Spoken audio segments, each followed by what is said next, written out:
यशायाह की पुस्तक के हमारे अध्ययन में आपका स्वागत है। इस पुस्तक की भविष्यवाणियों में कुछ सबसे रोमांचक और जीवन बदलने वाले भाग शामिल हैं, जो आपको पवित्र शास्त्र में कहीं और नहीं मिलेंगे। आज हम सेवक गीत के नाम से जाने जाने वाली भविष्यवाणियों के कुछ सुंदर समूह को देखने जा रहे हैं।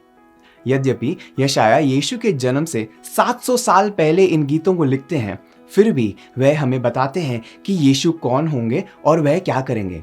वह उस उद्धार की भी भविष्यवाणी करते हैं जो यीशु लाएंगे। कमाल है ना? ये भविष्यवाणियां यशायाह के दूसरे भाग में भविष्यवाणी गीत की 4 भाग श्रृंखला के भीतर पाई जाती है। इन 4 भागों में से प्रत्येक एक सुंदर महत्वपूर्ण व्यक्ति की भविष्यवाणी करते हैं। इस आदमी को पीड़ित सेवक या कभी कभी सिर्फ सेवक शीर्षक दिया जाता है, इसलिए संग्रह को अक्सर सेवक गीत के रूप में जाना जाता है। और जिस आदमी का वह वर्णन करते हैं वह स्वयं यीशु के अलावा और कोई नहीं है। आप सोच रहे होंगे, हम कैसे जान सकते हैं कि यह अंश वास्तव में यीशु और केवल यीशु के बारे में है? हम इसलिए जानते हैं क्योंकि नए नियम के लेखक इस तथ्य की गवाही देते हैं। वे हमें 2 उदाहरण के बारे में बताते हैं जब स्वर्ग से एक आवाज इन अंशों को उद्धृत करती है। पहला यीशु के बपतिस्मे पर है और दूसरा उनका रूपांतरण। दोनों ही मामलों में स्वर्गीय आवाज पूरी तरह से यीशु के बारे में बात कर रही है। अब क्योंकि इन 4 भविष्यवाणियों को एक एकीकृत संग्रह के रूप में माना जाता है, यह कहना कि इनमें से एक भविष्यवाणी यीशु के बारे में बोलती है, यह दावा करना है कि सभी सेवक गीत यीशु के बारे में ही बोलते हैं। तो आइए विचार करें कि ये खूबसूरत गीत यीशु मसीह के जीवन और सेवकाई के बारे में क्या भविष्यवाणी करती हैं। पहले सेवक गीत में परमेश्वर अपने लोगों को बताते हैं कि वह अपने सेवक से कितना प्रसन्न है। यह वह भाग है जिसे स्वर्गीय आवाज यीशु के बपतिस्मे पर उद्धृत करती है। हमें यह गीत यशायाह 42 वचन 1 से 4 में मिलता है। मेरे दास को देखो जिसमें मैं संभाले हूँ, मेरे चुने हुए को जिससे मेरा जी प्रसन्न है। मैंने उस पर अपना आत्मा रखा है। वह अन्य जातियों के लिए न्याय प्रकट करेगा। न वह चिल्लाएगा और न ऊंचे शब्द से बोलेगा, न सड़क में अपनी वाणी सुनाएगा। कुचले हुए नरकट को न वह तोड़ेगा और न टिमटिमाती बत्ती को बुझाएगा। वह सच्चाई से न्याय चुकाएगा। वह न थकेगा और न हियाव छोड़ेगा जब तक वह न्याय को पृथ्वी पर स्थिर न करें। अब अगर हम इस गीत के शब्दों पर बहुत करीब से ध्यान देते हैं तो हम इस दास के बारे में कई बातें सीखते हैं। पहला, वह परमेश्वर द्वारा संपन्न है और परमेश्वर उसे पूरे मन से मानते हैं। इसके बाद सेवक परमेश्वर की आत्मा से भर जाते हैं। वह इज़राइल के आदेश को संभालेंगे और राष्ट्रों का गवाह बनने का आह्वान करेंगे। वह मनुष्यों के बीच न्याय के साधन के रूप में आएंगे और वह पूरे पृथ्वी के लिए एक आशीर्वाद साबित होंगे।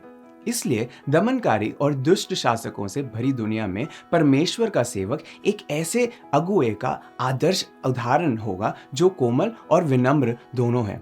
वह एक उत्पीड़क के बजाय एक अगुए होंगे। वह परमेश्वर की आत्मा के द्वारा जीवित रहेंगे। यही कारण है कि परमेश्वर उन्हें मानते हैं। वह इतनी खूबसूरती से अलग होंगे। जबकि परमेश्वर इस पहले गीत को गा रहे हैं, दूसरा गीत स्वयं दास द्वारा गाया जाता है। यशायाह 49 वचन 1 से 6 में वह पूरी पृथ्वी के राष्ट्रों के लिए परमेश्वर द्वारा अपनी विशेष बुलाहट के बारे में गाते हैं।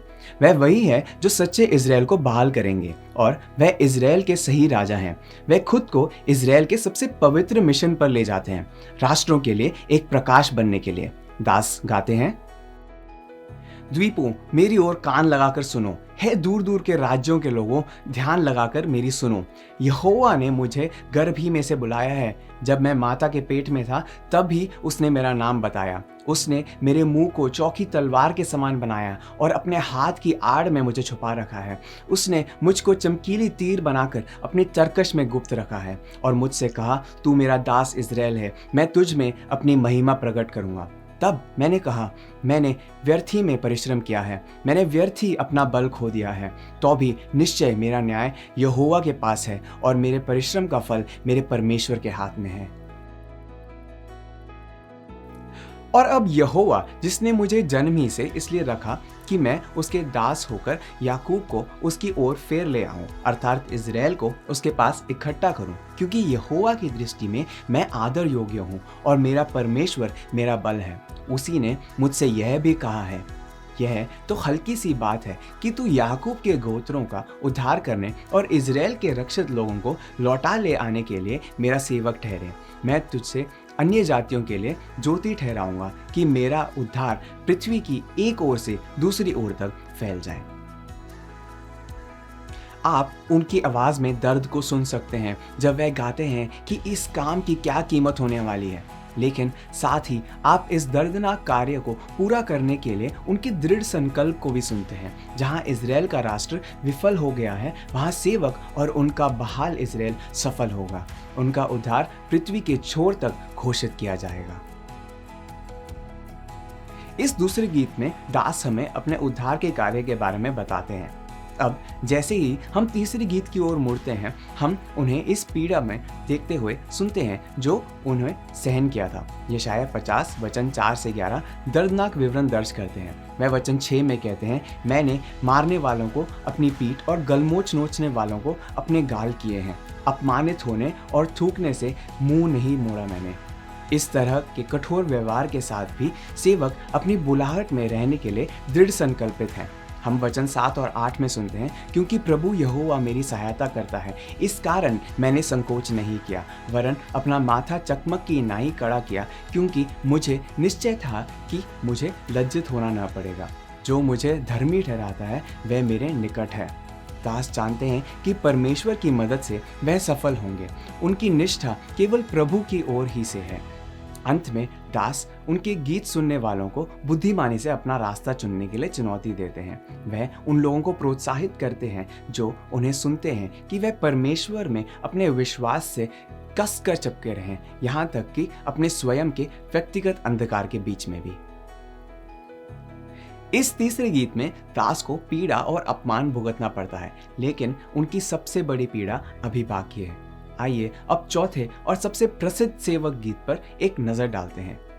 यह गीत हमें सेवक की पीड़ा के बारे में बताता है, क्योंकि यह अपने चरमोत्कर्ष पर पहुंच जाता है। यशायाह 52-53 में दास स्वयं लोगों के पापों के लिए एक प्रायश्चित बलिदान के रूप में मर जाते हैं। इस चौथे गीत के दौरान गायक की आवाज परमेश्वर, भविष्यद्वक्ता और लोगों के बीच बदलती है। परमेश्वर पहले अकथनीय दुख के बारे में गाते हैं, फिर उस पीड़ा के माध्यम से अपने दास की अप्रत्याशित विजय के बारे में गाते हैं। भविष्यद्वक्ता तब सेवक और उनके कार्य को समझने में लोगों की विफलता पर निराश होकर प्रक्रिया देते हैं।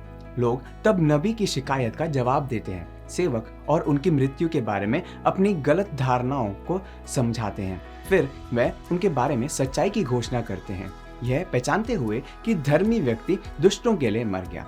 फिर परमेश्वर फिर से गाते हैं कि सेवक निष्ठावान हो जाए या निर्दोष साबित हो और विजय का जश्न मनाए। यह कविता एक अति उत्कृष्ट कृति है। आइए इस अद्भुत भविष्यवाणियों में से कुछ पढ़ने के लिए कुछ समय दें। यशायाह 52 वचन 13 से 15 में शुरुआत होती है यह कहते हुए, देखो मेरा दास बुद्धि से काम करेगा, वह ऊंचा, महान और अति महान हो जाएगा। जैसे बहुत से लोग उसे देखकर चकित हुए, क्योंकि उसका रूप यहाँ तक बिगड़ा हुआ था कि मनुष्य का सा ना जान पड़ा था और उसकी सुंदरता भी आदमियों की सी न रह गई थी। वैसे ही वह बहुत सी जातियों को पवित्र करेगा और उसको देखकर राजा शांत रहेंगे, क्योंकि वह ऐसी बात देखेंगे जिसका वर्णन उन्होंने सुना नहीं है कभी, और ऐसी बात उनके समझ में आएगी जो उन्होंने अभी तक सुनी भी न थी।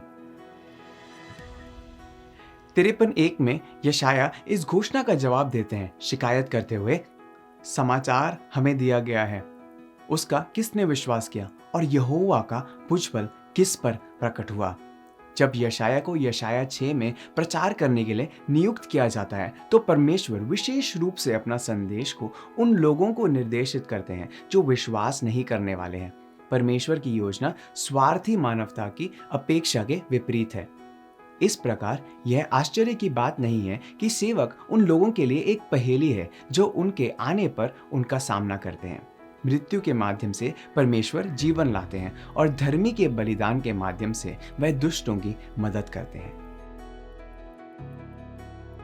जैसा कि पहले कहा गया है, लोग यशायाह 53 2 से 4 में अपनी गलत धारणाओं की बात करते हैं और मुझे लगता है कि हम सहमत हो सकते हैं कि उनका भ्रम पूरी तरह से समझ में आता है। आखिरकार जब वह सेवक आता है तो कुछ ज्यादा नहीं दिखता है। वह न तो महान है और न ही आकर्षक। वह बलवान के द्वारा अस्वीकृत कर दिया जाता है और वह तिरस्कृत लोगों के बीच चलता है। वह वचन 4 में कहते हैं कि उनके पास वास्तव में चिकित्सा की एक सेवकाई है, लेकिन अंत में वह एक ऐसे व्यक्ति की मौत मरते हैं जो शापित है, शायद उस आदमी की तरह भी जिससे परमेश्वर भी घृणा करते हैं। तो हाँ, यह लोगों के बीच कुछ भ्रम पैदा कर देगा। लेकिन फिर कुछ बहुत अच्छा होता है। हम गीत में इस अद्भुत परिवर्तन को देखते हैं जब लोग सेवक के संबंध में निर्णय में अपनी गंभीर त्रुटि की घोषणा करते हैं। यह एक को तुच्छ जानता है। वे मानते हैं कि यह अपने स्वयं के पाप के कारण परमेश्वर के हाथ से मारा गया था। वह वास्तव में उनकी ओर से मर गया, उनके पाप के लिए प्रायश्चित करने के लिए।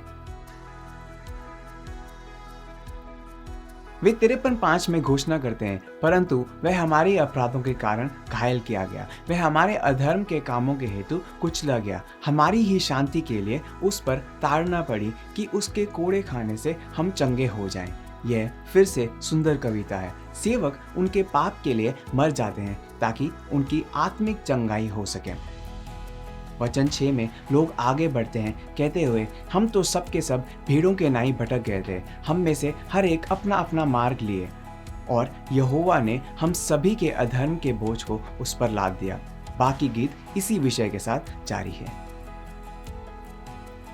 अब एक प्रश्न पूछे, जब यशायाह सब शब्द का उपयोग करते हैं तो क्या आप वास्तव में विश्वास करते हैं कि आपको शामिल करते हैं?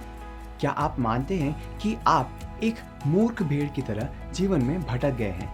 यह एक महत्वपूर्ण सवाल है। उद्धार यह जानकर शुरू होता है कि हम परमेश्वर के साथ सही नहीं हैं और परमेश्वर और हमारे बीच की शत्रुता हमारी गलती है। यशायाह 53:6 में यह पहला सब बुरी खबर है। हम सभी स्वच्छंद भेड़ हैं, हम सभी पापी हैं, हम सभी अपने तरीके से बदल गए हैं। लेकिन दूसरी बार यशायाह जब सब शब्द का उपयोग करते हैं, वे हमें बहुत अच्छी खबर देते हैं। वे कहते हैं, परमेश्वर ने उन पर अर्थात यीशु पर हम सभी के अधर्म को लाद दिया है। क्या आप मानते हैं कि इसमें आप भी शामिल हैं? क्या आप मानते हैं कि यीशु आपको आपके पापों से बचाने के लिए मरे?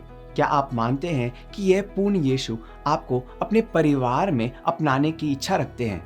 क्या आप मानते हैं कि उनके बलिदान के माध्यम से आपको दया, अनुग्रह और क्षमा दी जाती है?